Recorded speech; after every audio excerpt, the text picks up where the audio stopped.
Selamat pagi semuanya, saya Brian dari kelas 8 ISPA.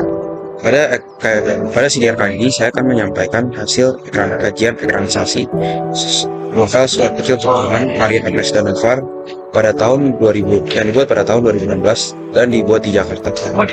Novel Surat Kecil Untuk Tuhan ini akan saya bandingkan dengan ekranisasi filmnya, yaitu Surat Kecil Untuk Tuhan.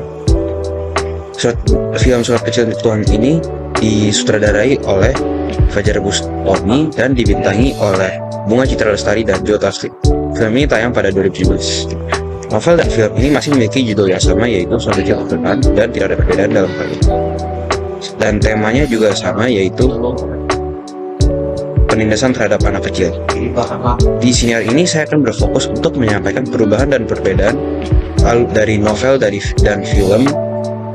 Ada 3 unsur intrinsik, yaitu tokoh penokohan, alur cerita, dan latar. Kedua karya ini juga memiliki gagasan cerita yang sama, yaitu menceritakan tentang tokoh protagonis Angel yang dipaksa oleh seseorang untuk mengemis di jalanan dan mencari uang. Sedangkan pada suatu hari dia tertabrak mobil, dan pada akhirnya dia pun koma dan harus dirawat di rumah sakit. Saat Angel bangun dari komanya, dia sadar ternyata kakaknya sudah menghilang. Akhirnya dia pun memutuskan untuk mencari keberadaan kakaknya. Pertama yang akan saya bahas adalah unsur intrinsik tokoh dan penokohan. Di filmnya pada menit ke 12:58 diperlihatkan ada tokoh yang bernama Ningsih, sedangkan pada novelnya tidak ditunjukkan adanya tokoh bernama Ningsih.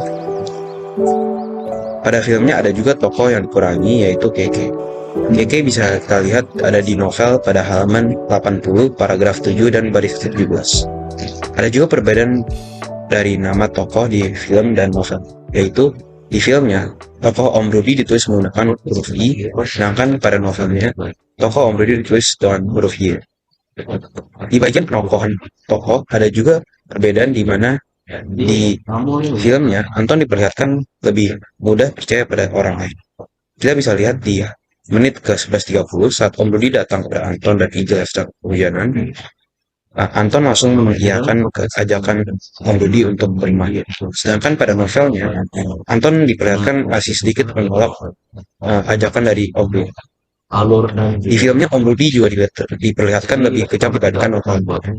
Kekejaman Om Rudi adalah seperti memukuli Angel dan Mirna dan juga menenggelamkan kepala Anton ke tong air. Berbeda dengan novelnya, tokoh Om Rudi tidak terlalu ditunjukkan kekejaman. Hal ini kemungkinan dilakukan pada di filmnya untuk membuat penonton lebih merasakan emosi dan ketegangan. Unsur intrinsik kedua yang akan saya bahas adalah alur cerita. Alur cerita pada film Surat Kecil Untuk Tuhan sedikit berbeda dari novel. Di novelnya, alur ceritanya adalah alur maju karena kita bisa melihat beberapa kata-kata seperti beberapa jam kemudian yang ada di halaman 101 paragraf 3 baris 1. Sedangkan di filmnya, alur ceritanya adalah alur cerita campuran. Ini adalah karena di filmnya kita diperlihatkan beberapa cuplikan dan masa lalu Angel dan Anton seperti yang ada pada menit ke 41:02. Perbedaan alur cerita juga ada di awal film, yaitu filmnya langsung dimulai ketika Angel sudah berada di rumah bibinya dan paman Markus. Sedangkan pada novel, Angel dan Anton diceritakan kehilangan orang tuanya dan harus hidup sendiri untuk beberapa waktu. Intrinsik terakhir yang akan saya bahas adalah latar waktu, tempat, dan suasana. Latar waktu pada filmnya ada menunjukkan di pagi hari. Bukti kutipannya bisa kita lihat di halaman 104 paragraf 4 paragraf 1 baris 4 dan 5. Di novelnya ada juga latar waktu pagi hari di menit ke 33:19. Kita bisa melihat waktunya seperti di waktu pagi hari. Latar tempat pada filmnya ada di Jakarta dan juga Australia, Sydney. Kita bisa lihat ini di menit ke 32:19. Ada Sydney Opera House yang menunjukkan latar tempatnya sedang berada di Sydney, Australia. Di novelnya juga ditulis latar tempatnya adalah Jakarta dan Sydney. Kita bisa melihat hal ini di halaman ke-23, paragraf 1 dan baris 1. Ditunjukkan Anton dan Angel pergi ke Jakarta. Suasana dari novel dan film ini cukup mirip karena keduanya memiliki suasana yang tegang di bawah cerita. Ini dikarenakan saat mereka berada di rumah Paman Margus dan bibinya, Anton dan Angel dan bibinya juga seringkali dipukuli oleh Paman Margus dan juga ketika Anton dan Angel pergi ke rumah Obi, mereka juga masih sering sekali dipukuli. Pada kesimpulannya, proses ekranisasi novel Surat Kecil untuk Tuhan mengalami banyak penambahan dan ataupun pengurangan, dan juga ada beberapa perubahan. Ini bisa dikarenakan karena durasi filmnya yang hanya 2 jam, sedangkan novelnya memiliki 214 halaman.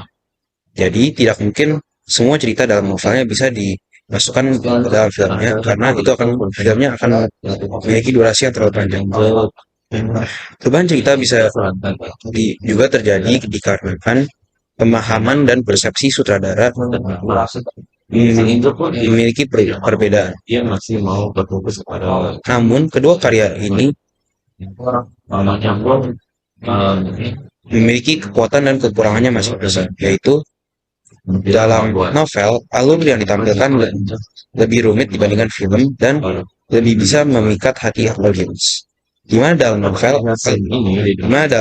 filmnya visualnya lebih bagus dan bisa membuat para penonton memvisualisasikan bagaimana jalannya cerita dan lebih memahaminya dengan lebih baik. Dan di dalam film juga membuat ceritanya lebih deskriptif. Sekian ulasan yang saya berikan kepada novel Surat Kecil untuk Tuhan dan hasil ekranisasi. Terima kasih.